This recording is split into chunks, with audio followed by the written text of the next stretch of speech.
talking of fighting, if you and Trump got in the ring, he loves his UFC and stuff like that, right? If you got in the octagon, you and him, who'd win? Come on. Guy's 78 years old. I'd kick his ass. Yes, I don't want to be disrespectful. Sometimes when I see an elderly person like this sounding stupid, I don't know how you even feel watching this man. He recently had an interview with ABC. He even went after Tucker Carlson, and immediately Tucker Carlson fired back. I don't know if you saw that clip. Before we go into that, if you have not subscribed to this channel, please endeavor to do that. And if possible, why not share this clip? Colleague, former governor of New Jersey, current Republican candidate for president, Chris Christie. Chris, thanks for coming in today. I want to talk about the broader race. But first, you weren't in Iowa. You weren't at the Tucker Carlson forum. But if you were being pressed on Ukraine like that, how would you have responded? I would have said, you've always been wrong about this, Tucker, and you're still wrong. That, in fact, what's going on, George, is that this is a proxy war with China. The Chinese are funding the Russian war by buying Russian oil.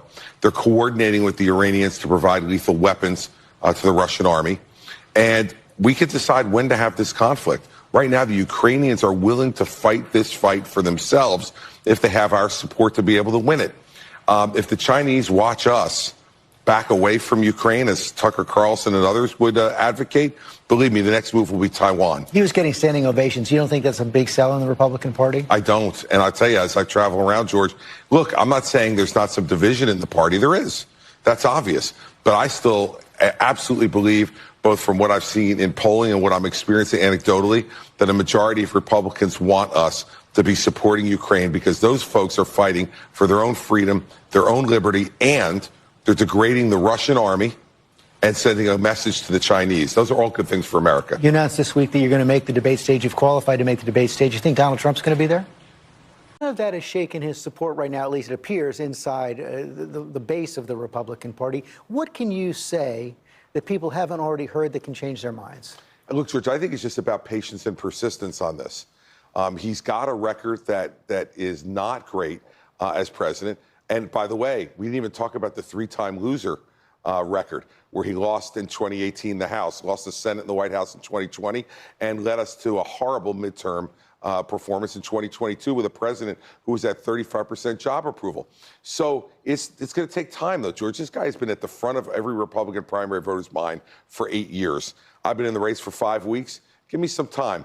And you can see already when he's up at 1 o'clock in the morning posting on Truth Social about me, I think we're in his head. Yes, according to this article published by Daily Caller, Blue Street coward Tucker Carlson rips Chris Christie for refusing to face him one-on-one.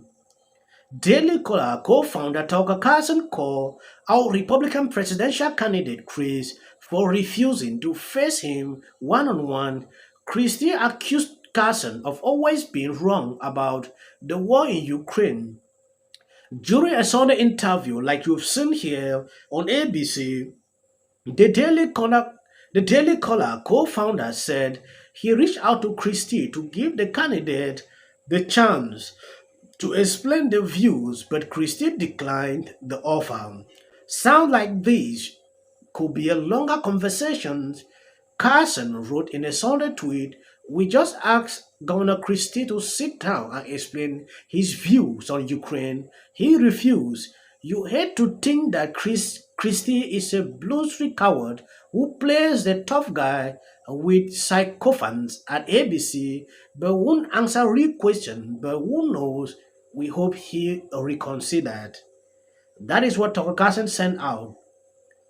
Carlson interviewed almost all the measured 2024 Republican presidential candidate at Blogtv event Friday.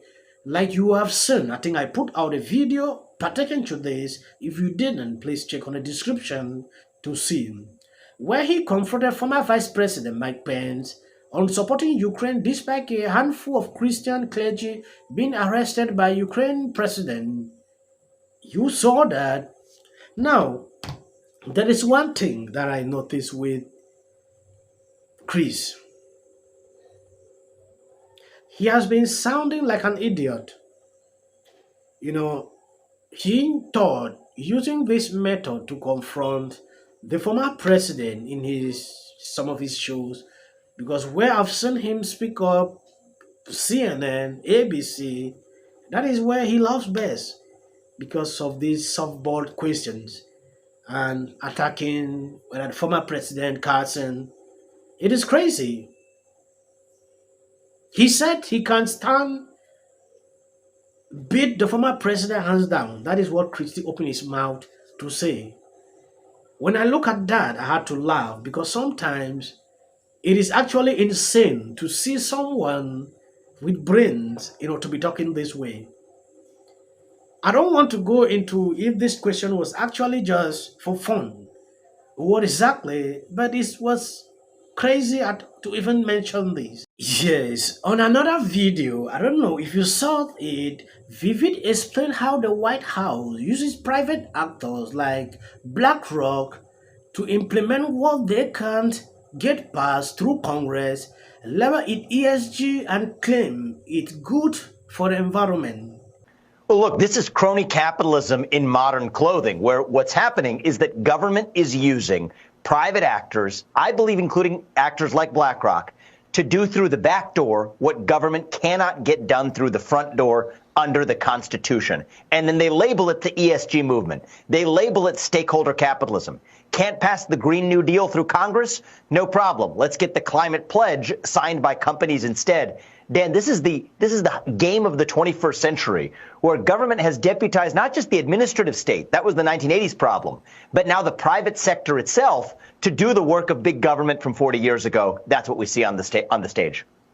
Using their voting power as shareholders to dictate how corporate America behaves. Here's how it works in really simple terms, all right? You have the money of everyday citizens, doctors, nurses, business owners, everyday Americans, that's aggregated in the hands of a small group of asset managers, and BlackRock is number one on that list, managing around $10 trillion. It's about half the U.S. GDP. That then shows up as the largest shareholder in the boardrooms of corporate America and tells the likes of ExxonMobil or Disney or whoever it is, or Apple, that you have to adopt these emissions cuts, that you have to adopt these racial equity audits and so forth. And if you don't, then we're going to dock your pay as CEO. Then we're going to fire directors on your board. Then we're actually going to put up proxy voting proposals that mandate House Republican to launch an investigation into BlackRock and Vanguard. That is what Vivek said. He has been at the top, when you look at the recent polls at Tupac, what I saw was actually unbelievable. But there is one thing I've seen: some Republicans are coming with a lot about Vivek. I think I will do a full segment pertaining to this so you can see exactly what is going on here.